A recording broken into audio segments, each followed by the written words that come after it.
మీ కథల సమయంకు స్వాగతం. నేను మీ రమ్య. హలో అండి.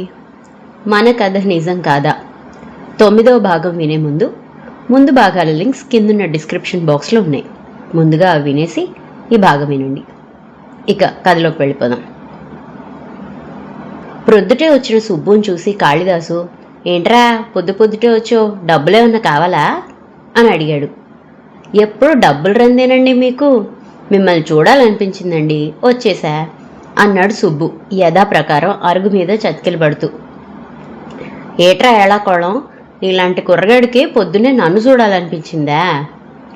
ఇంతలో కాళిదాస్ కని కాఫీ తెచ్చిన సత్యవతి సుబ్బుని చూసి, ఏంటి సుబ్బు ఇలా వచ్చావు అంటూ ఆ కాఫీ సుబ్బు చేతిలో పెట్టింది. ఏటే నా కాఫీ ఆడికిచ్చేస్తున్నావు, ఒళ్ళు తెలియటం లేదేంటి అన్నాడు కాళిదాస్ అక్కస్సుగా. మీరుండండి, ఏదో కుళ్ళిపోతాను మీరును అంటూ మరో గ్లాస్ తెచ్చి కాళిదాస్కిచ్చి సుబ్బు పక్కన చతికలబడింది సత్యవతి. ఊరు వెళ్తున్నానండి, అది చెప్పడానికే వచ్చాను. ఏ ఊర్రా, మీ ఇంటికా అని అడిగాడు కాళిదాసు ఆరాగా. సుబ్బు తలదించుకున్నాడు. ఊరే గాని వాళ్ళని చూడటానికి కాదండి అన్నాడు నెమ్మదిగా. సత్యవతి అతని మొహంలోకి ఎగాదిగా చూసింది. సుబ్బు మొహం కళావిహీనం కావడం గమనించి అతని గడ్డం పట్టుకొని మొహం ఎత్తి, అదేంట్రా పిచ్చి సన్నాసి, అంత దూరం వెళ్ళి వాళ్ళని చూడవా, నా మాటిని వెళ్ళి చూడు, వాళ్ళు ఎలా ఉన్నారో వివరమన్నా కనుక్కో అంది లాలనగా. సత్యవతి ప్రేమకి సుబ్బుకి దుఃఖం వచ్చింది కానీ దాన్ని అదుపులో పెట్టుకొని అలాగేనండి అన్నాడు. ఇంతకీ దేనికిరా వెళ్ళేది అన్నాడు కాళిదాసు. చిన్న డీల్ దొరికిందండి ఆ పని మీద. ఎవరిదేంటి, వడ్డీల కేసేనా? జాగ్రత్తరా బాబు, అక్కడ గూండాలు ఎక్కువ అన్నాడు హెచ్చరిస్తున్నట్లుగా. ఎక్కడ లేరండి, అక్కడ బేబే అంటూ మీదకొస్తే ఇక్కడ అండి అండి అంటూనే కొంపలార్పేస్తారు. మొత్తం మీద అందరూ పక్కోడు కొంపార్పి అప్పరంగా తినేయాలనుకునేవాడే. సుబ్బు మాటలకి సత్యవతి నవ్వింది. అది సరే గాని జాగ్రత్త, మళ్ళీ వస్తావుగా. సుబ్బు బాధగా ఆమె వైపు చూశాడు. 4 రోజులకే తన పట్ల ఆమె మనసులో అల్లుకున్న ప్రేమ ఆమె తడి కళ్లల్లో అద్దంలా మెరుస్తూ కనిపించి అతని కళ్ళు చెమర్చాయి. అయ్యో, అక్కడే ఉండిపోనండి, ఒకసారి మిమ్మల్ని చూసి చెప్పిపోవాలని వచ్చాను. ఈయనెక్కడికి ఒంటరిగా వెళ్ళనీకండి, బీపీ ఉంది, ఆయాస పడుతున్నారు. మీకున్న డబ్బు చాలు, కీచులాడుకోకుండా నవ్వుతూ ఉండండి. మీరు మరీ ఆ జీడిపప్పులు నెయ్యి వేసి పెట్టకండి, కాస్త నడవమనండి అంటూ జాగ్రత్తలు చెబుతుంటే మొదటిసారి ఆ భార్యాభర్తలు కన్నీళ్లు పెట్టుకున్నారు. సుబ్బు సూట్ కేసు సర్దుకొని బయలుదేరుతుంటే అమ్మాజీ మహా ఒకలాంటి దిగులతో అతన్ని నిలబడి చూస్తున్నారు. అన్నా, అడగకూడదు కానీ మళ్ళీ ఎప్పుడొస్తావో అంది అమ్మాజీ దిగులుగా. నేనేమి ఏ ఫారెన్ వెళ్ళిపోవటం లేదు, చిన్న పని, వడ్డీల వసూళ్ళకి రోజులు వెళ్ళలేదా? కాళిదాస్ గారి వసూళ్ళన్నీ దాదాపు అయిపోయాయి, మరో బ్రతుకు తెరువు చూసుకోవాలి కదా అన్నాడు విసుగ్గా. అమ్మాజీ మరేం మాట్లాడలేదు. మీరే జాగ్రత్తగా ఉండండి, సరస్వతమ్మ గారు, అమ్మాజీ గారు, పాపాయమ్మ అందరూ పెద్ద వయసు వాళ్లే. ఏ క్షణం ఎలా ఉంటుందో తెలీదు, కనిపెట్టి ఉండండి, అవసరమైతే ఫోన్ చేయండి, వెంటనే వస్తాను అన్నాడు. అమ్మాజీ బుద్ధిగా తలూపింది. సుబ్బు మహా వైపు చూశాడు. మహా అతని వైపు ఏదో చెప్పాలన్నట్లుగా చూసింది. అమ్మాజీ ఏదో అర్థమైంది దానిలా, ఇప్పుడే వస్తానన్నా అంటూ బయటకు వెళ్ళింది. తమరేమన్నా చెప్పాలా అన్నాడు సుబ్బు మహా వైపు చూసి నవ్వుతూ. మహా తడబాటుగా కనురెప్పలాడించి, ఏం లేదు, డబ్బు నిన్ననే అకౌంట్లో వేశాను సుబ్బు, చూసుకున్నావా అంది. ఆ వెంటనే అతని సూట్ కేసు తెరిచి ఒక ప్యాకెట్ అందులో పెట్టి మూసేసింది. ఏంటది? ఏం లేదు, నీకు డ్రెస్సులు కొన్నాను, నువ్వు రాయల్గా కనిపించాలి కౌశిక్కి, అందుకని. సుబ్బు నవ్వి, తల్లి కొలతలు అన్నాడు సందేహంగా. నీ బట్టలు చూసే తెచ్చానులే అంది మహా. థ్యాంక్స్, వస్తా మరి అన్నాడు సుబ్బు. మహా అలానే నిలబడింది. కొందరికి ఏ ఫీలింగ్స్ ఉండవు మరి, వస్తా అంటూ గడప దాటుతున్న సుబ్బు చేతిని లాగి అప్రయత్నంగా ముద్దు పెట్టుకొని, మిస్ యూ అంది మహా. సుబ్బు ఆమె వైపు చూశాడు. ఆమె చూపుల్లో అతన్ని ఎంత మాత్రమూ వదులుకోలేని నిస్సహాయత, ఆరాటం అతన్ని ఓ క్షణం కుదిపేశాయి. అయినా అతను మగవాడు, దేన్నైనా భరించగలవాడు, దేన్నైనా సహించగలవాడు. సుబ్బు తనను తాను అదుపు చేసుకుని వెనక్కి చూడకుండా ముందుకు సాగిపోయాడు. అత్తా ఏంటి అంటూ కోడల వైపు చూసింది పాపాయమ్మ. నువ్వు ఆ దోశల పని మానేయమంటే వినో, కాళ్ళు చూడు ఎలా వాచిపోతున్నాయో అంది లత అత్త పక్కన వచ్చి మంచం మీద కూర్చుంటూ. ఆ మాటకే పాపాయమ్మకి బోల్డంత సంతోషం వేసింది. కష్టాలకు కన్నీళ్లు కార్చిన కళ్ళు ఆమె భావాన్ని వ్యక్తీకరించలేకపోయినా ఆమె చెయ్యి కోడలు వడిలో పెట్టి, ఏదో ఒకటి చెయ్యి నీవే, ఖాళీగా ఏం చేయను అంది. ఉన్నది ఇద్దరం లింగులిటుకుమని. నా సంపాదన ఉంది, తాగి పాడు చేసేవాడు లేడు.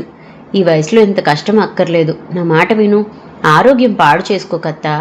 నీకేమన్నా అయితే నాకెవరున్నారు చెప్పు అంది లత బాధగా. లత ఆఖరి మాటకి కదిలిపోయింది పాపాయమ్మ. నిజమే, ఆడపిల్లలు ఏమాశించి అన్నీ వదులుకొని భర్త వెంట వస్తారు. నేనున్నానని ఇంత భరోసా ఇవ్వలేని మొగుడు దేనికి? పైగా తాగుడు, దొంగతనాలు. తను కూడా అర్థం చేసుకోకుండా గయ్యమని మీద పడి కొడుకుని వెనకేసుకొచ్చి బాధలు పెట్టింది. ఏంటో వాడు మారతాడని ఆశపడింది తన తల్లి మనసు. ఏంటత్త ఆలోచిస్తున్నావు? అది కాదే, ఈ ఏమన్నా గవర్నమెంట్ నౌకరీలా? ఎప్పుడు తీసేస్తారో ఎప్పుడు ఉంచుతారో, కాస్త 4 రూపాయలు కూడబెట్టుకుంటే పనికొస్తాయి కదా అంటూ సణిగింది పాపాయమ్మ. పర్వాలేదులే, నేను కొంత ఫిక్స్డ్ చేస్తున్నా. రేపు జబ్బు చేస్తే ఆసుపత్రులకి ఉన్నదంతా ఊడ్చాలి. ఇప్పుడు మనలాంటి వాళ్ళు ఆసుపత్రులకు వెళ్లే కంటే ఆత్మహత్య చేసుకోవడం మంచిదత్తా అంది లత. పాపాయమ్మ బదులు చెప్పలేదు. లతలో వచ్చిన మార్పు ఆమెను ఆశ్చర్యచకితురాలని చేస్తుంది. దీనికి అంతటికీ ఆ సుబ్బునే కారణం.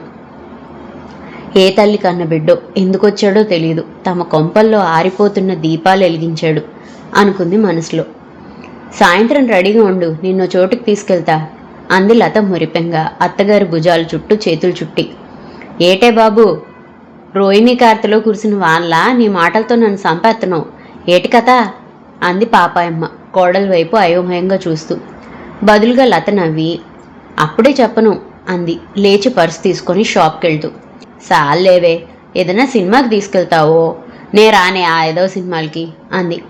అదేం కాదు అంది లత వెళ్ళిపోతూ అక్కడే నిలబడి నవ్వుతున్న అమ్మాజీ వైపు చూసి నవ్వుతూ. లత వెళ్ళగానే అమ్మాజీ పాపాయమ్మ దగ్గరికొచ్చి, ఏంటి మా అమ్మ కథ, పొద్దున్నే ఇద్దరూ సరసాలాడేసుకుంటున్నారు అని అడిగింది.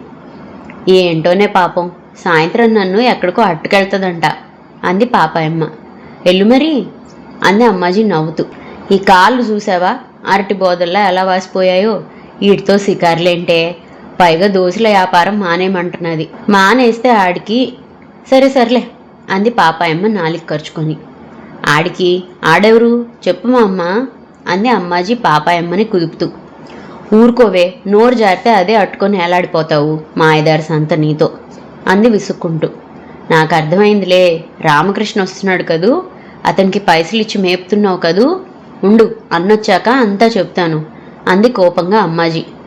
పాపాయమ్మ అమ్మాజీ కాళ్ళు పట్టుకున్నంత పని చేసింది. తల్లి తల్లి, అంత పని చెయ్యకే, ఎంతైనా తిండి లేకుండా దిక్కుమాలేడుస్తుంటే కుక్కకు పడేసినట్టు పడేస్తున్నానే. ఎంతైనా తల్లిని కదా, కడుపు సించుకొని కన్న నేరానికి తప్పట్లేదే. నీ సంగతి దానికి తెలిసిందంటే అన్నం పెట్టదు. ఈ వయసులో నా కొంప ముంచుకే అమ్మాజీ అంటూ ఏడ్చింది పాపాయమ్మ. పాపాయమ్మని ఆ స్థితిలో చూసి జాలేసింది. చాలే ఏసాలు, నువ్వు అలా మేపుతూ ఉంటే నీ కొడుకు ఎందుకు కష్టపడి పనిచేస్తాడు? ఇప్పుడు అనిపిస్తున్నది నువ్వే గారాలెట్టి అలా తయారు చేసావు అంది అసహనంగా. పాపాయమ్మ అపరాధిలా తలదించుకుంది. నీకు తెలీదే తల్లి బాధ. ఆడిని కనేటప్పుడు ఏడవాలి, కానీ పెంచేటప్పుడు ఏడవాలి, సెడితే ఏడవాలి, ఆడినందరూ సీ కొడితేనూ ఏడవాలి. అసలు తల్లి కావడమే ఒక ఏడుపే అంటూ బోరుమంది పాపాయమ్మ. అమ్మాజీ మనస్సు చివుక్కుమంది. పాపాయమ్మ గడ్డం పుచ్చుకొని తన కొంగుతో కళ్ళు తుడిచింది. మా అమ్మ ఏడవకు, నాకు బిడ్డుంటే ఎంత బాగుండేది అని రోజు రాత్రి ఏడుస్తుంటాను. ఇప్పుడు అనిపిస్తోంది నాకు పిల్లలు లేకుండా దేవుడు ఎంత మేలు చేశాడో అని. అయితే ఒకటి, రామకృష్ణకి పైసలు మప్పకు, ఎల్లకాలం నువ్వు ఉంటావా? చెట్టంత అయ్యాడు, ఏ చెట్టో కొట్టుకొని పుల్లలు అమ్ముకొని బతుకుతాడు. ఈసారి పైసలకి ఇచ్చేవని తెలిస్తే నేను నీతో మాట్లాడినంతే. రాత్రి 2 గంటలకి ఎవరో ఈల వేసిన చప్పుడు వినిపిస్తుంది. ఇది మీ ఇద్దరు బాగోతమా అంది అమ్మాజీ. పాపాయమ్మ సరేనని తలూపింది. ట్రైన్ మౌలాలి వచ్చేటప్పటికే నర్వస్ అయ్యాడు సుబ్బు. రైలు చిన్నగా ఆగి ఆగి మెల్లగా ప్లాట్ఫామ్ చేరింది. ప్రయాణికులందరూ రైలు ఆగకుండానే గాబరా పడుతూ లగేజీలు తీసుకొని నిలబడుతున్నారు. సుబ్బుకి ఎప్పుడు నవ్వొస్తుంటుంది. ఇన్ని గంటలు ప్రయాణం ఓపిగ్గా చేస్తారు కానీ ప్లాట్ఫామ్ దగ్గర కాసేపు వెయిట్ చేయలేరంట అని. అందరూ దిగుతున్నా సుబ్బు అలానే కూర్చున్నాడు.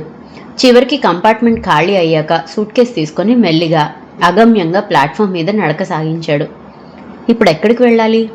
దిగగానే తల్లిదండ్రి గుర్తొచ్చారు. వెంటనే చూడాలనిపిస్తుంది, కానీ కుదరదు.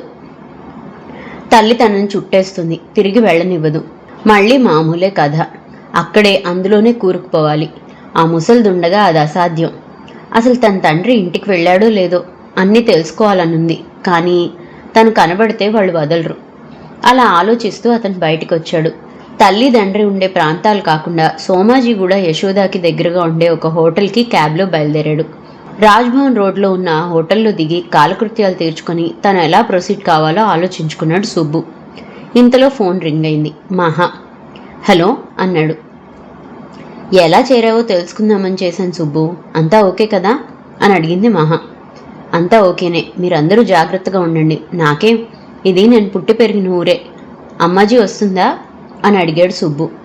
నా దగ్గరే ఉంటుంది, నాకేం పర్వాలేదు, నువ్వు జాగ్రత్త అంటూ హెచ్చరించింది మహా. అంతా ఓకేనే, ఇప్పుడే యశోదాకి వెళ్ళబోతున్నాను. All the best, take care. Thank you అని స్విచ్ ఆఫ్ చేసి టిఫిన్ ముగించి దగ్గరలో ఉన్న యశోదా హాస్పిటల్కి కాలినడకన బయలుదేరాడు సుబ్బు. రిసెప్షన్లో డాక్టర్ కౌశిక్ ఏ ఫ్లోర్లో ఉన్నది తెలుసుకొని వెనక్కు తిరిగిన సుబ్బు ఒక్కసారిగా షాక్ తగిలినట్లుగా నిరుత్తరుడయ్యాడు. లిఫ్ట్లోంచి వీల్ చైర్లో ఉన్న మీనాక్షమ్మని తీసుకుని తల్లి తండ్రి రావడం అతని కళ్ళ పడింది. వెంటనే తను పెట్టుకున్న క్యాప్ కొంచెం క్రిందకి దించి వెనక్కి తిరిగి నిలబడ్డాడు. వాళ్ళు బయటికి వెళ్లే వరకు ఊపిరి బిగబట్టి అలాగే నిలబడి తండ్రి తల్లి తనను చూడలేదని నమ్మకం ఏర్పడ్డాక చిన్నగా లిఫ్ట్ వైపు వెళ్లబోతుండగా తన భుజం మీద చెయ్యి పడి ఉలిక్కి పడ్డాడు సుబ్బు. సుబ్బు వెనుదిరిగి చూడగానే ప్రభాకర్ రావు చిరునవ్వు నవ్వుతూ, నాన్నా బాగున్నావా అని అడిగాడు. సుబ్బు స్థాణువులా బిగుసుకుపోయి యాంత్రికంగా తలుపుతూ, బాగున్నాను, అమ్మమ్మకేమైంది అని అడిగాడు. హిప్ బోన్ ఫ్రాక్చర్, ఆమె హై హీల్స్ మానదు కదా అన్నారాయన. సరే పద, ఎక్కడన్నా కూర్చొని మాట్లాడుకుందాం, నీకేం అర్జెంట్ పని లేదు కదా అన్నారాయన తిరిగి. ఏం లేదు నాన్న, వాళ్ళేరి అన్నాడు సుబ్బు మెల్లిగా. డ్రైవర్తో పంపించాను. అమ్మ చూడలేదుగా. లేదన్నట్లుగా తలూపి సుబ్బుని తీసుకుని దగ్గరగా ఉన్న రెస్టారెంట్కి దారి తీశాడు ప్రభాకర్ రావు. మీరెప్పుడు ఇంటికి వచ్చేశారు అని అడిగాడు సుబ్బు ఆశ్చర్యంగా. బదులుగా ప్రభాకర్ రావు నిట్టూర్చి, నువ్వు వెళ్ళాక పెద్ద కథే జరిగింది. మీ అమ్మమ్మని ప్రోత్సహించి తీసుకెళ్లి పేకాట క్లబ్ పెట్టించిన వేదవతి పెద్ద జాకల్. ఇద్దరి మధ్య తగాదా పెట్టి వాళ్ళని నాశనం చేయడం ఆమె హాబీ. అదే ఆమెకు ఆహారం. రామాదేవి ఆమె ఫ్రెండ్. భర్త లేడు. ఆమె నీ క్లబ్ నడపమన్నది ఈవిడే. తిరిగి బాగుపడుతుంటే చూడలేంది కూడా ఈమె. ఆడవాళ్ల అసూయ ముందు ఏ కత్తి పదును చాలదు. అందులో వేదవతి లాంటి దారుణమైన స్త్రీలు ఎంతకైనా తెగిస్తారు. రమాదేవిని దెబ్బకొట్టడానికి మీ అమ్మమ్మని వాడింది. సహజంగా దురాశ పరురాలు, క్రేజీ అయిన మీ అమ్మమ్మ ఆమె మాటలు నమ్మి ఊబిలో చిక్కుకుంది. శక్తికి మించి ఇల్లు, ఫర్నిచర్ తీసుకుని క్లబ్ మొదలుపెట్టింది. డబ్బు బాగానే వస్తున్నది. రమాదేవి బేరాలు, కస్టమర్స్ని తెలివిగా ఇటు మళ్లించింది. వేదవతి సాయంత్రం అయ్యేసరికి డబ్బులో వాటాకి మీ అమ్మని అమ్మమ్మని వేధించి పట్టుకుపోవడం మొదలుపెట్టింది. వీళ్ళు కొన్నాళ్ళు ఆమె సతాయింపును భరించారు. చివరికి మీ అమ్మమ్మ ఎదురు తిరిగిందట. అంతే, కథ అడ్డం తిరిగింది. ఆవిడే వీళ్ళ మీద పోలీస్ రిపోర్ట్ ఇచ్చింది. ఇంకేముంది, పోలీసుల్ని చూసి మీ అమ్మ వణికిపోతూ నాకు ఫోన్ చేసింది. ఆ పరిస్థితుల్లో ఆడవాళ్ళని దిక్కుమాలిన వాళ్ళని చేయలేం కదా. నేను నా ఫ్రెండ్ జోక్యం చేసుకుని ఆ చిక్కు విడదీసి చిక్కడపల్లిలో ఇల్లు తీసుకుని ఉంటున్నాం. నాకు కూడా నా ఫ్రెండ్ జీతం, దాంతో పాటు బాధ్యతలు పెంచాడు అన్నాడాయన క్లుప్తంగా. సుబ్బుకి అదంతా విని చాలా గిల్టీగా అనిపించింది. ఎదిగిన కొడుకుగా తనేం సహాయం చేయకుండా ఇల్లు వదిలేసి తిరగటం చాలా బాధ కలిగించింది. నానా నేను వచ్చేయినా? ఆయన నవ్వి, వద్దు, కొన్నాళ్ళు ఇలా జరగని. నీ చదువు అర్ధాంతరంగా ఆగిపోవడం నాకు చాలా బాధ కలిగించిన మాట వాస్తవమే. మనిషి ఔన్నత్యం అకాడమిక్ డిగ్రీల్లోనే ఉందని నేను నమ్మను. నువ్వెక్కడున్నా చెడిపోవనే నమ్మకం నాకుంది. అలా అయితే నువ్వు ఇక్కడే ఉండేవాడివి. అందుకే నువ్వు ఇప్పుడు ఏం చేస్తున్నావో అని నేను అడగను. నువ్వెప్పుడు రావాలనుకుంటావో అప్పుడే రా అన్నాడు. సుబ్బు జవాబు చెప్పలేదు. తలదించుకొని చేతిలో గీతలు గీసుకుంటూ కూర్చున్నాడు. తన మీద తండ్రికున్న నమ్మకానికి అతని కళ్ళు చెమర్చాయి. ప్రభాకర్ రావు లేచి అతని భుజం తట్టి, క్యారీ ఆన్ నానా, నీ క్షేమం తెలిసింది, అది చాలు అన్నాడు. తండ్రిని సాగనంపి సుబ్బు తిరిగి హాస్పిటల్లోకి వచ్చి కౌశిక్ రూమ్ దగ్గరికి వెళ్ళాడు. సుబ్బు అక్కడే విజిటర్స్ లాంజ్లో కూర్చుని కౌశిక్ వివరాలు వీలైనంత రాబట్టాడు. అతను రూమ్లోంచి బయటకు వచ్చినప్పుడు గమనించాడు. మిగతా వివరాలు గూగుల్లో సెర్చ్ చేసి తెలుసుకున్నాడు. ఆ సాయంత్రం అతను ఒక ఫ్లవర్ బొకే, ఒక స్వీట్ ప్యాకెట్ తీసుకుని కౌశిక్ ఇంటికి వెళ్ళి డోర్ బెల్ నాక్ చేశాడు. పనమ్మాయి వచ్చి తలుపు తెరిచి ఎవరు కావాలి అని అడిగింది. రాణి ఉన్నారా అని అడిగాడు సుబ్బు. ఆమె ఉన్నారన్నట్లుగా తల పంకించి రాణికి చెప్పింది. రాణి ఎవరా అన్నట్లుగా వచ్చి చూసింది. హాయ్ రాణి, గుర్తున్నానా అన్నాడు సుబ్బు నవ్వుతూ. రాణి అయోమయంగా చూసింది అతని వైపు. మర్చిపోయినట్లున్నావు, నువ్వు నేను మహా అందరం క్లాస్మేట్స్మే కదా అన్నాడు సుబ్బు ఫ్లవర్ బొకే అందిస్తూ. రాణి గుర్తు తెచ్చుకోవడానికి ప్రయత్నిస్తూ అతను అందించిన పూల గుచ్చం, స్వీట్స్ అందుకుంది. కూర్చోండి అంది మెల్లగా. ఓహో, అండీలోకి వచ్చేసావా, ఎంతైనా డాక్టర్ గారి భార్య కదా అంటూ కూర్చున్నాడు సుబ్బు. రాణి ఆలోచిస్తున్నది. ఆమెకు సుబ్బు ఎంతకీ గుర్తు రావడం లేదు. అతను మహా గురించి మాట్లాడుతుంటే ఆమెకు గిల్టీగా ఉంది. అతను కొన్ని సంఘటనలు చెప్తుంటే అతను ఖచ్చితంగా తన క్లాస్మేటే అనిపిస్తున్నది. సుబ్బు ఎక్కడా తొణక్కుండా చెప్పడానికి ప్రయత్నిస్తున్నాడు. కొద్దిగా తొట్టుపడినా తన అబద్ధాలు బయటపడిపోతాయన్న కంగారు అతనుకుంది. చాలా సాదాసీదాగా అతను చెప్తున్నవన్నీ నిజంగా జరిగినవే. సుబ్బు జేబులోంచి తీసి టేబుల్ మీద పెట్టిన ఖరీదైన వాచ్ చూసి ఆమె కళ్ళు మెరిశాయి. నిజానికి ఆమె బాగా సంపాదిస్తున్న ఒక డాక్టర్ భార్య. కానీ ఆమెలో ఉన్న దురాశ ఆమెని ఆత్మగౌరవంగా ఎన్నడూ ఉంచలేదు. ఒక కొమ్మ పట్టుకొని మరో కొమ్మకి ఎగబాకే వానర మనస్తత్వం ఆమెది. అందుకే ఆమె కూడా సుబ్బు చెప్పే మాటల్ని కన్వీనియంట్గా నమ్మడం ప్రారంభించింది. ఇంతలో కౌశిక్ డ్యూటీ నుండి వచ్చాడు. అతన్ని చూసి సుబ్బు లేచి నిలబడ్డాడు. మీట్ మై క్లాస్మేట్ సుబ్బు అంటూ భర్తకు పరిచయం చేసింది రాణి. కౌశిక్ అతనికి కరచాలనం చేసి కూర్చున్నాడు. ఇతని గురించి నువ్వెప్పుడూ చెప్పలేదే అన్నాడు పనమ్మాయి తెచ్చిన మంచినీళ్ళు తాగుతూ. మీరొచ్చారుగా, నా గురించేం గుర్తుంటుందిలేండి. అదీగాక నేను బిజినెస్ టూర్స్ మీద విదేశాలు తిరుగుతున్నాను, చాలా గ్యాప్ మా ఇద్దరి మధ్య అన్నాడు సుబ్బు నవ్వుతూ. కౌశిక్కి అతని మాటలు కొంచెం సందేహాన్ని కలిగిస్తున్నాయి. సుబ్బు అతనికి ఒక ఖరీదైన పర్ఫ్యూమ్ బాటిల్ అందించాడు. కౌశిక్ దాన్ని తీసుకొని థ్యాంక్స్ చెప్పాడు. ఆ రాత్రి డిన్నర్కి ఉండమని కోరింది రాణి. సుబ్బు తన బిజినెస్ వివరాలు, టూర్స్ గురించి చాకచక్యంగా చెప్పనట్లుగా చెప్తున్నాడు. అది వరకు తను ఒక ఇంగ్లీష్ నవలలో చదివిన కొన్ని విషయాల్ని అతను చాకచక్యంగా అమలు చేయడానికి ప్రయత్నిస్తున్నాడు. భోజనాల దగ్గర అతను చాలా చనువుగా రాణితో మాట్లాడటం, రాణి చాలా హుషారుగా జవాబులు ఇవ్వటం అతను అయిష్టంగానే గమనిస్తున్నాడు. తిరిగి వచ్చేస్తున్నప్పుడు కౌశిక్తో, ఎనీవే యు ఆర్ లక్కీ గై, మీ ఇద్దరి జంట బాగుంది, అప్పుడప్పుడు వస్తుంటాను, మీకేం అభ్యంతరం లేదుగా అన్నాడు సుబ్బు నవ్వుతూ. కౌశిక్ లేదన్నట్లుగా తలూపాడు. రాణి చొరవగా అతని సెల్ నెంబర్ అడిగింది. సుబ్బు బాయ్ చెప్పి రూమ్కి వచ్చేశాడు. రూమ్లో పడుకొని అతను రాణి గురించి ఆలోచించాడు. రాణి పెద్ద అందగత్తె కాదు. ఆమెకు డబ్బు, హోదా మీద ఆశ ఎక్కువని తెలిసిపోతుంది. కౌశిక్ నుండి ఆమెను విడగొట్టడం పెద్ద సమస్యం కాదు. కానీ అదంత అవసరమా? దానివలన మహా సాధించేదేమిటి? తిరిగి కౌశిక్ని పెళ్లి చేసుకునే ఉద్దేశం లోపలుందా? మరి తన మీద చూపిన అభిమానానికి అర్థమేమిటి? కాసేపు అతని ఆలోచనలు అలా సాగి తల్లిదండ్రుల వైపు మళ్ళాయి. తన తండ్రి ఎంత మంచివాడు, తన్ని ఎంతగా నమ్ముతున్నాడో కదా. సుబ్బుకి కళ్ళు చెమర్చాయి. తనిప్పుడు అటూ వెళ్ళలేడు, ఇటూ రాలేడు. తన గమ్యం ఏమిటో తనకే తెలియని అయోమయం. అలానే ఇతిమిద్దం లేని ఆలోచనలతో నిద్రలోకి జారుకున్నాడు. తెల్లవారుగానే స్నానం చేసి టిఫిన్ తింటుండగా ఫోన్ రింగ్ అయింది. రాణి. సుబ్బు ఏమీ ఆశ్చర్యపడలేదు. రాణి నెంబర్ అడిగినప్పుడే అతనికి అర్థమైంది ఆమె నుండి ఫోన్ వస్తుందని. సుబ్బు హలో అనగానే ఆమె గలగలా మాట్లాడడం మొదలుపెట్టింది. హలో సుబ్బు, ఏం చేస్తున్నావు అందామె చనువుగా. సుబ్బు ఆశ్చర్యపోతూనే ఏంటి సంగతి అన్నాడు నవ్వుతూ. నిన్న రాత్రంతా నీ గురించి ఆలోచిస్తూనే ఉన్నాను. చాలాసేపటికి గుర్తొచ్చావు. నీ రూపం చాలా మారిపోయింది, అందుకే గుర్తుపట్టలేకపోయాను. సారీ అంది నొచ్చుకున్నట్లుగా. సుబ్బుకి నవ్వొచ్చింది. దాన్ని అదుపులో పెట్టుకుంటూ, అమ్మయ్య ఇప్పటికన్నా గుర్తుపట్టావు, సంతోషం. నేను అసలు నీ పెళ్లి తనతో జరుగుతుందని ఊహించనే లేదు. మా డాడీ ఈ బోర్డు చదువులు ఎందుకు పనికొస్తాయి, నా వ్యాపారంలోకి వచ్చేయమంటే ఆయనతో ఫారిన్ టూర్స్కి వెళ్ళిపోయాను. అందువలన అప్పుడప్పుడు ఇండియా వచ్చినా నేను కలవలేకపోయాను. నువ్వు అర్థం చేసుకోలేదో లేక నేను నా ప్రేమను సరిగ్గా ఎక్స్ప్రెస్ చేయలేకపోయాను. బట్ ఎనీవే, నువ్వు హ్యాపీగా ఉన్నందుకు సంతోషం అన్నాడు. అలా నటించటం అతనికి కష్టంగానే ఉంది. కాసేపు రాణి మౌనంగా ఉంది. సారీ, నిన్నేమైనా నొప్పించానా అన్నాడు సుబ్బు నొచ్చుకున్నట్లుగా. అబ్బబ్బే అదేం లేదు. ఇప్పుడేం చేస్తున్నావు? రాకూడదు. అతను హాస్పిటల్కి వెళ్ళిపోయాడు. మళ్ళీ ఎప్పుడు తేలుతాడో తెలీదు మనం కబుర్లు చెప్పుకుందాం. నీకేమి ఇష్టమో చెప్తే వంట చేయిస్తాను అంది రాణి కొద్దిగా కంఠంలో హొయలు వగలు కలుపుతూ. సుబ్బుకి పరిస్థితి అర్థమైంది. ఆమెను అలా క్రేజ్లో ఉంచాలంటే తను వెళ్ళకూడదు. వెళ్తే మాటల్లో చాలా నిజాలు దొర్లిపోవడం ఖాయం. సారీ రాణి, నాకు అర్జెంటుగా ఒక మీటింగ్ ఉంది, వెళ్ళి తీరాలి. అదయ్యాక వీలుంటే చూస్తాను అన్నాడు సుబ్బు. ఓ సరే, ఏం చేస్తాను? అన్నట్లు నువ్విచ్చిన వాచీ బాగుంది, లవ్ యూ అంది రాణి గోముగా.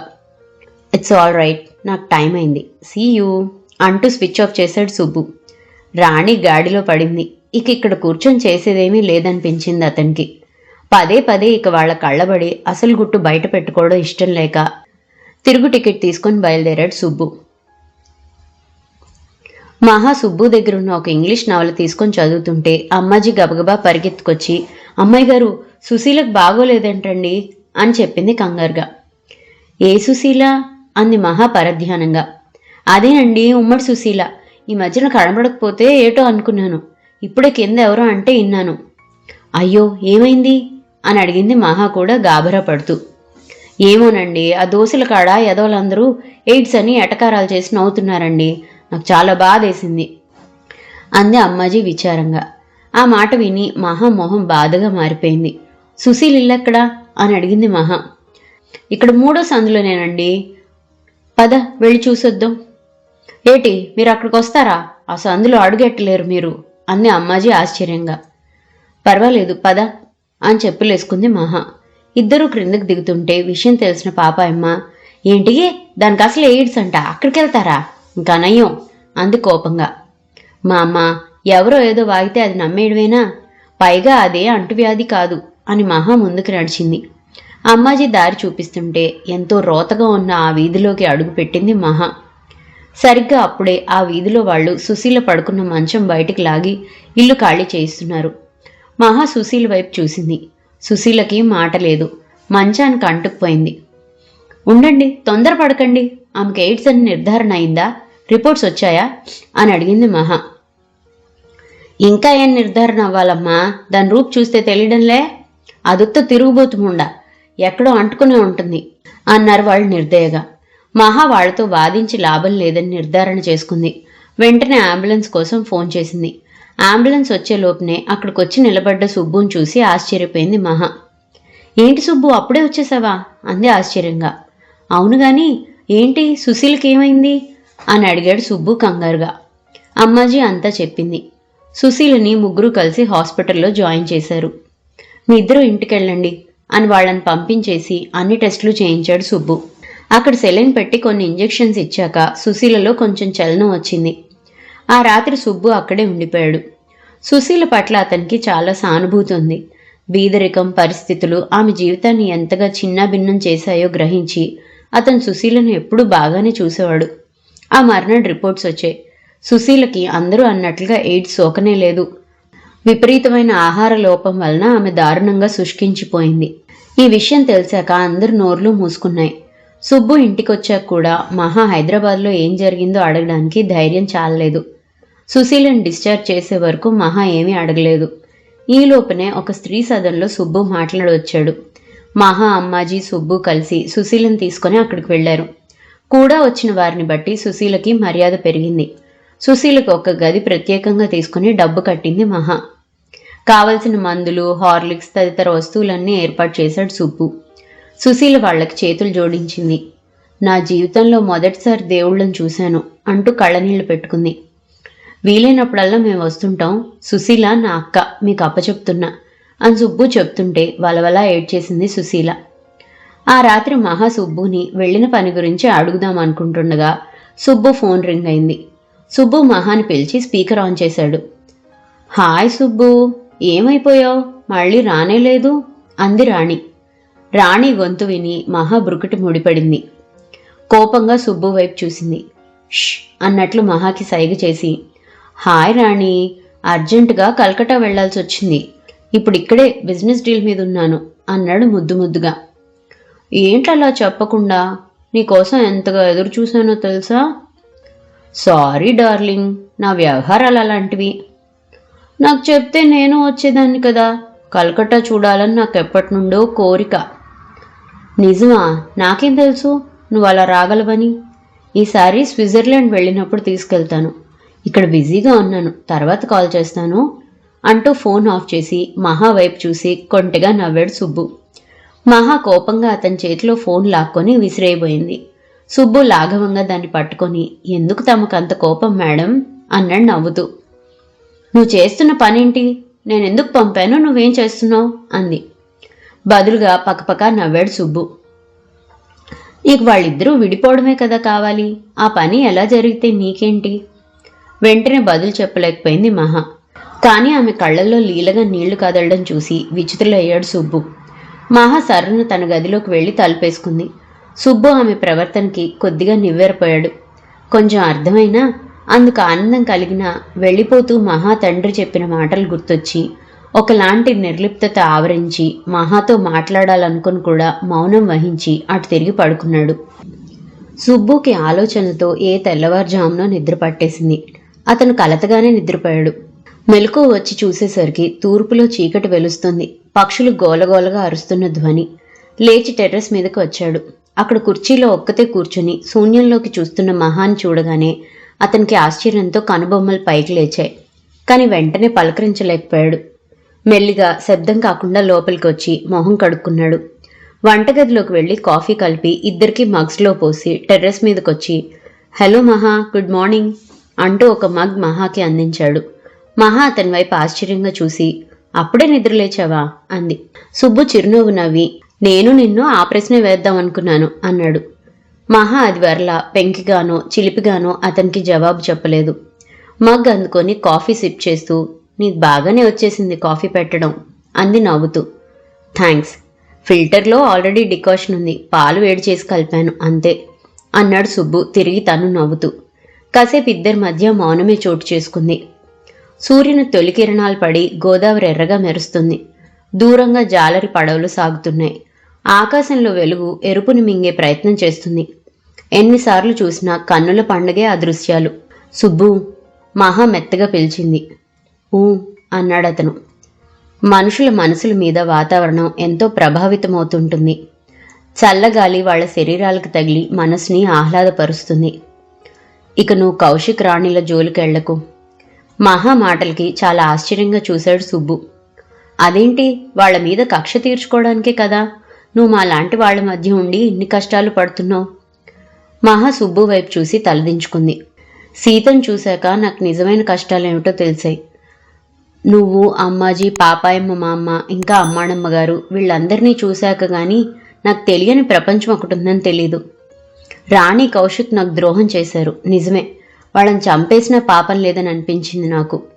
కానీ ఇప్పుడు ఇంత పనిగట్టుకొని వాళ్ళని విడదీస్తే నాకు ఒరిగేదేమిటి? నా కాలాన్ని, మనసుని, నా డబ్బుని మంచి పనులకు ఉపయోగిస్తే కలిగే తృప్తి ఒక పగ తీర్చుకోవడంలో లేదనిపిస్తుంది. నేను అసహించుకున్న మనుషుల మీద నేను ఇంతకాలాన్ని వాడటం వేస్ట్ కదా. సుబ్బు చాలా ఆశ్చర్యంగా విన్నాడు మహా మాటల్ని. తను ఏదైతే చెబుదాం అనుకున్నాడో ఆ మాటల్నే మహా నోటి వెంట వినడం ఎంతో ఆనందాన్ని కలిగించింది అతనికి. సుబ్బు ఆమె చేతిని పట్టుకొని మెత్తగా నొక్కాడు అభినందనపూర్వకంగా. మహా తలెత్తి చూసింది అతని వైపు. నేను సరిగ్గా ఏం చెప్దాం అనుకున్నానో ఆ మాటలే నీ నోటి వెంట విన్నాను. నాకు కూడా ఇక్కడికి రాకముందు ఈ ప్రపంచం తెలీదు. నేను నీ అంత ధనవంతుణ్ణి కాకపోయినా మన్నన మర్యాదలున్న మధ్యతరగతి కుటుంబీకుణ్ణి. ఒక ఆవేశం నన్ను ఇక్కడికి తీసుకొచ్చింది. నేను చేసే వృత్తి కోసం కొన్ని అలవాట్లు చేసుకోవాల్సి వచ్చింది. నాకు నీడనిచ్చిన కాళిదాస్ గారికి వడ్డీలు వసూలు చేసే బాధ్యత స్వీకరించాను. పాపం ఆయన దుర్మార్గుడు కాదు. ఇప్పుడు వాళ్ళు కూడా ఆ పని వదిలేశారు. నేను నీలానే ఈ ప్రపంచంలోని మరో కోణాన్ని చూడటం తటస్థించింది. రాణి లాంటివారు, కౌశిక్ లాంటివారు సొసైటీ అడుగడుగునా తారసపడుతూనే ఉంటారు. వారికి ఎప్పుడూ పైకి ఎగబ్రాకాలనే ఆశే. దానికోసం వాళ్ళు స్నేహధర్మాన్ని, ప్రేమల్ని తాకట్టు పెడతారు. ఎప్పుడో ఎక్కడో నిలువునా కూల్తారు. అలాంటి వారిని స్మరించడం వృధా అన్నాడు సుబ్బు. అవును. సుబ్బు మహా వైపు చూశాడు. మహా టెర్రస్ మీద విచ్చుకున్న పూల వైపు చూస్తుంది. కానీ ఆమె దృష్టి వాటి మీద లేదన్నది అతనికి అర్థమవుతుంది. మరిక నీవు అనుకున్న పని అయిపోయినట్లే కదా, వెళ్ళిపోదాం అనుకుంటున్నావా? మీ నాన్నగారు ఇచ్చిన గడువు పూర్తవడానికి మరో 6 నెలల కాలం ఉంది అన్నాడు సుబ్బు. అలా మాట్లాడటానికి నిజంగా అతని గొంతు పట్టేసింది. మహా అతని వైపు కళ్ళెత్తి చూసింది. ఆమెకేదో చెప్పాలని, సుబ్బుని గట్టిగా కౌగిలించుకొని నిన్ను ప్రేమిస్తున్నానని, నిన్ను వదిలి వెళ్ళలేనని, ఇంకా ఏదో చెప్పాలనున్నా ఒక్క మాట కూడా బయటికి రావడం లేదు. నాకు అక్కడికి వెళ్ళాలని లేదు సుబ్బు అంది మెల్లిగా. అలా ఎలా కుదురుతుంది? మీ నాన్నగారికి ఇచ్చిన మాట గుర్తు తెచ్చుకో. మాట? ఏం మాట? నేను మేజర్ని, నా జీవితాన్ని నేను నిర్ణయించుకునే హక్కు నాకు లేదా? అక్కడికి వెళ్ళగానే ఆ చింపాంజీ వెదవికి నన్ను ఇచ్చి పెళ్లి చేయాలని చూస్తుంది మా మమ్మీ. మళ్ళీ కథ మొదలవుతుంది. అక్కడ ఆమె మాట తప్ప ఎవరిది చెల్లదు అంది మహా ఆవేశంగా. ఎంతైనా అమ్మే కదా, మెల్లిగా ఇష్టం లేదని నీ ఉద్దేశం చెప్పి ఒప్పించు అన్నాడు సుబ్బు. బదులుగా నిస్పృహగా నవ్వింది మహా. నీకు తెలీదు సుబ్బు మా మమ్మీ గురించి. ఆమెకు స్టేటస్, డబ్బు అంటే చాలా పిచ్చి. ఆ చింపాంజీ గడికి చెప్పలేని ఆస్తి ఉంది. అదొక్కటే వాడి క్వాలిఫికేషన్. ఆ డబ్బుతో వాడిని అతి గారాబంగా పెంచారు. వాడికి చదువు రాలేదు. వాడితో ఏం జీవితం ఉంటుంది? అయినా వాడి ఆస్తి కోసం మా మమ్మీ ఈ నిర్ణయం తీసుకుంది. సుబ్బు నిట్టూర్చాడు. ఇందులో నేను చెప్పడానికి ఏముంది మహా? నేను మీ డాడీకి 1 సంవత్సరం తర్వాత నిన్ను అప్పచెప్తానని మాటిచ్చాను. దానికి కట్టుబడక తప్పదు కదా. అయినా ఎంతకాలం ఇలా అజ్ఞాతవాసం చేస్తావు? నీకంటూ ఒక జీవితం ఉండాలి కదా. మహా మాట్లాడలేదు. సుబ్బు ఆమె వైపే చూస్తున్నాడు. నీ ముక్కు ఎక్కడంటే మొహం చుట్టూ గిరికీలు కొడుతుందే కానీ నిన్ను ప్రేమిస్తున్నానని ఒక మాట చెప్పదే. అసలు తనంటే ప్రేమ ఉందా? అర్థమే కావడం లేదు సుబ్బుకి. ఎండ చుర్రుం అనిపిస్తుంటే పైకి లేచి లోపలికి రా అన్నాడు సుబ్బు లేచి నిలబడుతూ.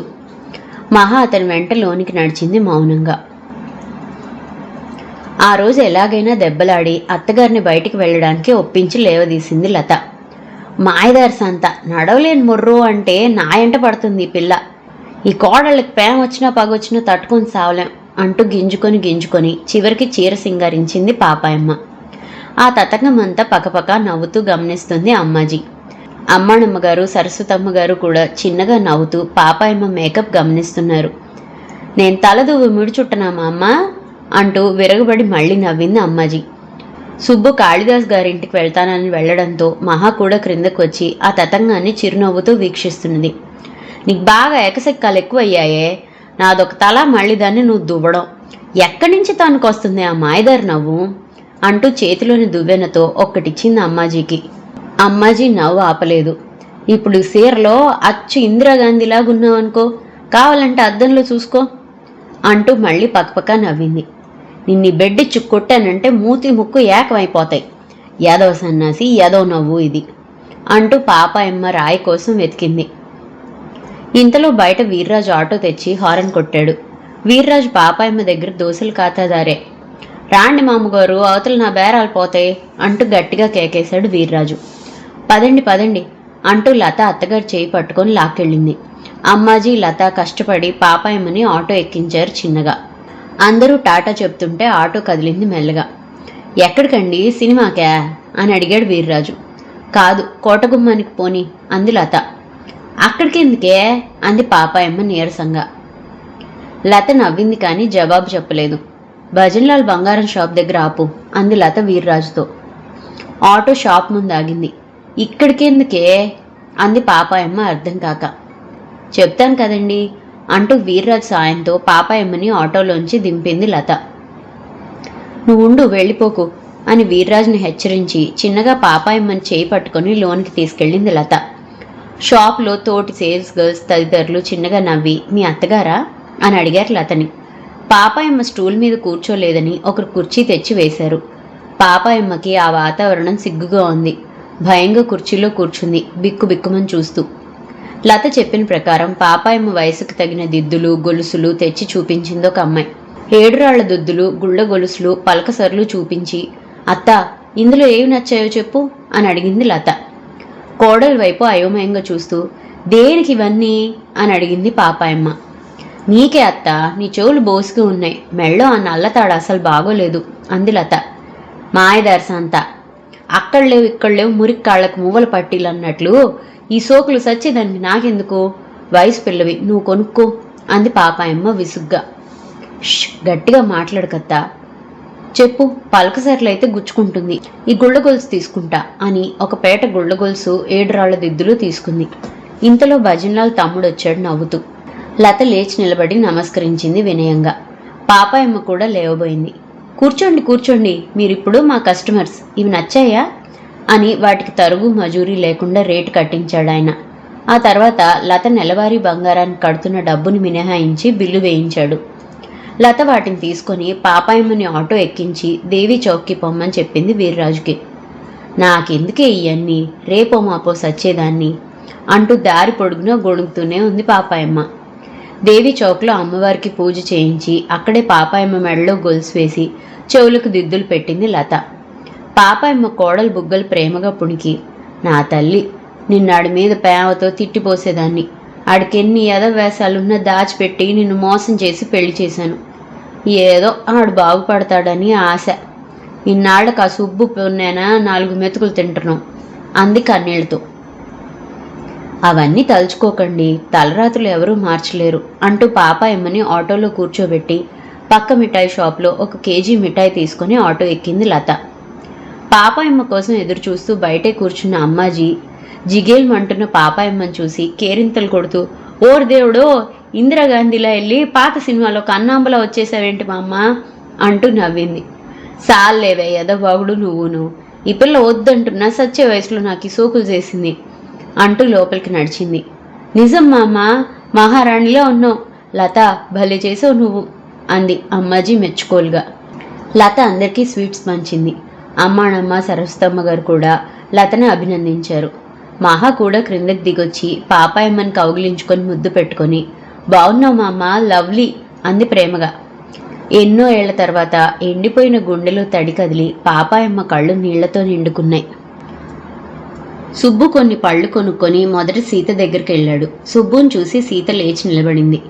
అక్క కూర్చో, ఒంట్లో ఎలా ఉంది, ఇక్కడ ఎలా చూసుకుంటున్నారు అని అడిగాడు. సుబ్బు తనని అక్క అని పిలుస్తుంటే ఆమె కళ్ళు నీళ్లతో వెల్లువయ్యాయి. వాటిని ఒత్తుకుంటూ, సన బాగా చూసుకుంటున్నారు సారు, ఏళ్లకు మందులు ఇస్తున్నారు, మంచి వండవే ఆడుతున్నారు, మొన్న మధ్య మహా అమ్మగారు కూడా వచ్చి చూసి ఖర్చులకు వద్దన్న డబ్బులు ఇచ్చి వెళ్ళారు అంటూ చెప్పింది సీత. అంతలో ఎవరో వచ్చి, ఏమే ఉమ్మడి సీత, నిన్నెవరో పిలుస్తున్నారే, చూడ్డానికి వచ్చారు అని చెప్పి వెళ్ళింది. ఉండు సారు అంటూ సీత వెళ్ళి మరో 10 నిమిషాల్లో తిరిగొచ్చింది. అక్కడ ఇంటాయన అద్దె కోసం వచ్చాడు అని చెప్పింది సీత. నిలబడ్డ సీతని కూర్చో అక్క అన్నాడు సుబ్బు. అతను ఆమె కేసి కాసేపు నిశితంగా చూసి, మీ ఇంటి పేరు ఉమ్మడా అని అడిగాడు. బదులుగా సీత తలదించుకుంది. ఆమె కళ్ళ నుండి బొటబొటా కన్నీళ్లు కారే. సారీ, తప్పు మాట్లాడానా అన్నాడు సుబ్బు కంగారు పడుతూ. లేదు సారు, నా బతుకే గుర్తొచ్చి ఏడుస్తున్నా. అన్ని కథల్లాంటిదే నాదీను. మా నాన్న తాగుడు బీదతనం, వెనక సంతానం. మా నాన్నే బలవంతంగా తన్ని నా చేత వ్యభిచారం చేయించాడు. ఆ తర్వాత డబ్బు కోసం దుబాయ్ పంపేశాడు. అక్కడ నాన్న కట్టాలు పడి పంపిన డబ్బులతో ఇళ్ళు బాగుపడ్డారు. జబ్బులతో వచ్చి నన్ను ఈదిలోకి ఈడ్చారు. ఇలా 4 ఇళ్లలో పని చేసుకొని బతికే నన్ను చూస్తే అందరికీ ఏళ్నే. అందుకే నన్ను అలా పిలుస్తారు. అన్నీ సచ్చిందాన్ని, ఇంకేంటి పౌరుషం, ఎలా పిలిచినా పలుకుతాను అంది ఏడుస్తూ. సుశీల కథ విని సుబ్బు కళ్ళు తడయ్యాయి. ఈసారి ఎవరన్నా అలా పిలిస్తే ఈడ్చికొట్టు, నీకు నేనున్నాను అన్నాడు సుబ్బు. అతని మాటలు విని తెల్లబోయింది సీత. ఆ వెంటనే ఆమె కళ్ళు ఆనందంతో మెరిశాయి. వస్తా అంటూ వెళ్తున్న సుబ్బుని ఆరాధనగా చూసింది సీత. సుబ్బు ఇంటికి తిరిగి రాగానే మహామోహం వికసించింది. వచ్చావా, ఈరోజు ఏం జరిగిందో తెలుసా అంటూ పాపాయమ్మ గొలుసు వ్యవహారం అంతా చెప్పి నవ్వింది మహా. సుబ్బు కూడా చిన్నగా నవ్వాడు. పోనీలే, వాళ్ళిద్దరికీ ఎప్పటికీ కుదరదనుకున్నాను. ఆ శనిగాడు వెళ్ళాక ఆడవాళ్ళిద్దరూ హాయిగా ఉన్నారు అన్నాడు. నిజం సుబ్బు, అసలు ఈ వెధవులందరూ పెళ్ళెందుకు చేసుకుంటారో అర్థం కాదు అంది మహా విచారంగా. ఇదంత తేలికైన వ్యవహారం కాదు చర్చించడానికి. పెళ్లి గురించి, అందులో మంత్రాల అర్థం పరమార్థం గురించి మన వాళ్ళు చాలా లెక్చర్లే ఇస్తారు, కానీ అలా శాస్త్ర ప్రకారం జీవించేవాళ్ళు చాలా అరుదు మహా. పెళ్ళామంటే అయాచితంగా పనిచేసి పెట్టే దాసి, పిల్లలను కనే యంత్రం, తన కోపతాపాలని చూపించి తన్నడానికి తిట్టడానికి పనికొచ్చే ఒక వస్తువు, డబ్బు అవసరమైనప్పుడు పుట్టింటికి పరిగెత్తుకెళ్ళి తెచ్చే కామధేనువు, తను వ్యసనాలతో తాగి పడుకున్నా పనిచేసి డబ్బులు తెచ్చిపెట్టే వండి పెట్టే మరమనిషి, ఇంకా చాలా ఉన్నాయిలే. నీకు అవన్నీ అర్థం కాదు. నువ్వు గురజాడి వారి కన్యాశుల్కం చదివావా? ఆయనెవరు అని అడిగింది మహా అమాయకంగా. సుబ్బు తల బాదుకొని, నిన్ను అడగడం నాదే బుద్ధి తక్కువ. అయినా మీలాంటి రిచ్ కిడ్స్కి ఆ పుస్తకాలతో పనేంటి? మీకు తెలియని సమాజం కష్టాలు చాలా ఉన్నాయి బేబీ అన్నాడు సుబ్బు నవ్వుతూ. మహా నవ్వలేదు. నిజమే, నాకేం తెలీదు. నాకు తెలుగు అక్షరాలు కూడా రావు. కానీ ఇక్కడికి వచ్చాక చాలా చూశాను సుబ్బు. ముందు ఇవన్నీ అర్థం కాలేదు, కానీ అమ్మాజీని, సీతని, పాపాయమ్మ మామని వీళ్ళందరినీ చూశాక నాకు నిజంగా ఏడుపొస్తుంది. పాపం సీతను చూస్తే చాలా బాధ అనిపిస్తుంది అంది వేదనగా. సుబ్బు మహా వైపు సాలోచనగా చూశాడు. నువ్వు సీత దగ్గరికి వెళ్ళావట కదా, సీత చెప్పింది అన్నాడు. నువ్వు సీత దగ్గరికి వెళ్ళావా? అవును, ఒకసారి సీతను చూసి కాళిదాస్ గారి ఇంటికి వెళ్దాం అనుకున్నాను. కానీ సీత కథ విన్నాక నేను ఎక్కడికి వెళ్ళలేక వెనక్కి వచ్చేశాను. మహా అతని వైపే చూస్తుంది. సుబ్బు టూకీగా సీత గురించి చెప్పేసరికి ఆమె తెల్లబోయింది. అలాంటి తండ్రి కూడా ఉంటాడా అంది ఆశ్చర్యపోతూ. మన దేశంలో అలాంటి వాళ్ళు కోకొల్లలు. మనవన్నీ శ్రీరంగ నీతులు. పైకి వల్లవించేవి ఒకటి, లోపల చేసేవి వేరొకటి. అందుకే నాకు ఈ నీతులు వల్లించేవాళ్ళు, శాస్త్రాలు అడ్డం పెట్టుకొని బ్రతికే వాళ్ళంటే అసహ్యం. న్యాయం వేరు, ధర్మం వేరు. న్యాయం స్థిరంగా ఉంటుంది, ధర్మం కాలమాన పరిస్థితులకు అనుగుణంగా మారుతుంటుంది. సుబ్బు ఆవేశంగా చెప్తుంటే మ్రాన్పడి చూసింది మహా. నీకు చాలా తెలుసు సుబ్బు అంది ఆరాధనగా. సుబ్బు బదులుగా పకపక నవ్వేశాడు. మరీ అంత ఊహించుకోకు. మా డాడీ ఇవన్నీ చదివారు. ఆయన దగ్గర ఒక చిన్న లైబ్రరీ ఉంది. వాటిని అప్పుడప్పుడు నేను చదువుతుండేవాణ్ణి, అంతే. నాకు తెలుగు నేర్పుతావా? అలాగే, రేపు అమ్మాజీతో వెళ్ళి పలక బల్పం కొని తెచ్చుకో అంటుండగానే అమ్మాజీ వచ్చింది. ఏంటన్నా నా గురించి మాట్లాడుకుంటున్నారు అంటూ. మహా తెలుగు నేర్చుకుంటుందట. అమ్మాజీ వైపు తిరిగి నవ్వుతూ చెప్పాడు సుబ్బు. అమ్మాజీ అది వరకులా నవ్వలేకపోయింది. మొగమాటంగా నవ్వుతూ నిలబడింది. ఆమె మొహం చూస్తే ఏదో చెప్పాలని చెప్పలేక నిలబడిపోయిందని అర్థమైంది మహాకి. ఎంత ఐశ్వర్యంలో పుట్టినా హృదయం ఉన్న ఆడపిల్లలు ఎదుటివారి హృదయాన్ని ఇట్టే అర్థం చేసుకోగలుగుతారన్న దానికి ప్రతీక మహా. అక్కడ ఉన్న ఇన్ని నెలల్లో మహా తనకి తెలియని ప్రపంచం ఒకటి ఉందని అర్థం చేసుకుంది. ట్రిమ్ చేసి పెంచిన పూల తోటల్లా, అన్ని కృత్రిమంగా అమర్చిన స్టార్ హోటల్ లాంటి తమ బ్రతుకులకి అసలైన జీవన సౌందర్యం, దానిలోని అనుభూతులు అసలు తెలియవని గ్రహించింది. అమ్మాజీ, ఏం జరిగింది అంది ఆదుర్దాగా. బదులుగా అమ్మాజీ కళ్ళ నుండి కన్నీరు జలజల రాలింది. ఆ పిల్లకి అన్నిటికీ పకపక పళ్ళికిలించి నవ్వటంతో పాటు కష్టానికి కడవల కొద్దీ కన్నీరు కార్చడం కూడా తెలుసని సుబ్బు ఏనాడో గ్రహించాడు. సుబ్బు కంగారుగా లేచి అమ్మాజీ భుజం మీద చేయేసి అన్వయంగా పక్కన కూర్చోబెట్టుకొని, ఏం జరిగింది అమ్మాజీ అని అన్వయంగా అడిగాడు. బదులుగా వెక్కి వెక్కి ఏడ్చింది అమ్మాజీ. ఆమె దుఃఖం తీరే వరకు సుబ్బుతో సహా మహా కూడా కిమ్మనకుండా కూర్చున్నారు. కొన్ని నిమిషాలకి అమ్మాజీ కొంగుతో కళ్ళు తుడుచుకొని వీళ్ళిద్దరి వైపు చూసి సిగ్గుపడుతున్నట్లుగా నవ్వింది. అసలేమైందో ముందు చెప్పు అన్నాడు సుబ్బు. అతనికి బాగోలేదంట. అతనా? సుబ్బు అర్థం కానట్లుగా అడిగాడు. అమ్మాజీ ఏం చెప్పాలో తెలియక తలదించుకుంది. మహాకు అర్థమైంది. అంటే వాళ్ళ హస్బెండ్ అనుకుంటా అంది మహా చిన్నగా. సుబ్బు అర్థం కానట్లుగా చూసి, ఏంటి అమ్మాజీకి భర్తున్నాడా బ్రతికి అన్నాడు ఆశ్చర్యంగా. మహా చిన్నగా జరిగిందంతా సుబ్బుకు చెప్పింది టూకీగా. అదంతా విని సుబ్బు మొహం కోపంతో జేవరించింది. అయినా కోపాన్ని అదుపు చేసుకుంటూ, ఎవరు మోసుకొచ్చారు ఈ వార్తను అన్నాడు చాలా ఓపికగా. వాళ్ళ ఆవిడ తలదించుకొని చెప్పింది అమ్మాజీ. ఇప్పుడు నీకెందుకు ఈ వార్త చెప్పడం? అంటే అతను పక్షవాతంతో మంచం మీద తీసుకుంటున్నాడు. నోరు కూడా పడిపోయింది. ఈవిడ పోలియో మనిషి. కొడుకు అమెరికాలో ఉన్నాడు. కూతురు కాపురం చేసుకుంటుంది అంది అమ్మాజీ నసుగుతూ. మహాకి సుబ్బుకి అర్థమైంది. ఇప్పుడు అమ్మాజీ సేవలో అతనికి కావాలి. అందుకోసమే ఈ రాయబారం. నిన్ను నీ దారికి వదిలేసి తన మానాన్న తాను కాపురం చేసుకుంటున్న పెద్ద మనిషి కోసం నువ్వు బాధపడుతున్నావా? వద్దమ్మాజీ, ఇంకా ఆ రొంపిలోకి వెళ్లకు. వాళ్ళ తిప్పలు వాళ్ళు పడతారు అన్నాడు సుబ్బు. అతను తప్పేముందన్నా, మా వాళ్లే నానాయాగి చేసి నా బతుకు ముదనష్టం చేశారు. ఇలాంటప్పుడు చూడకుండా ఎలా అంది కళ్ళనీళ్లతో. సుబ్బు ఆమె వైపు నిస్సహాయంగా చూశాడు. తరతరాలుగా స్త్రీ మెదళ్లని పూర్తిగా తొలచి తీసేసి అందులో మూర్ఖత్వాన్ని, అసహాయతని, చేతకంతనాన్ని, భయాన్ని కూరేసి విజయం సాధించింది ఈ పురుషాధిక్యత ప్రపంచం. చదువుకున్న వారే వాటి నుండి బయటపడలేనప్పుడు చదువు సంధ్యలు లేని ఒక దిగువ వర్గానికి చెందిన ఈ అమాయకురాలు తను ప్రేమించి నమ్మిన వ్యక్తికి తప్పునెలా ఆపాదించగలదు? పిల్ల కోసం, కట్టుకున్న వాడి కోసం సర్వం త్యాగం చేస్తూ తనకంటూ తాను మిగలని స్త్రీలనే సమాజం గౌరవిస్తుంది. ఆ గౌరవం కోసం స్త్రీలు తమ సంతోషాన్ని సుఖాన్ని త్యాగం చేయాలి. సరే, ఇప్పుడు ఏం చేయాలనుకుంటున్నావు? కొన్ని రోజులు వెళ్ళొస్తాను అంది అమ్మాజీ మెల్లిగా.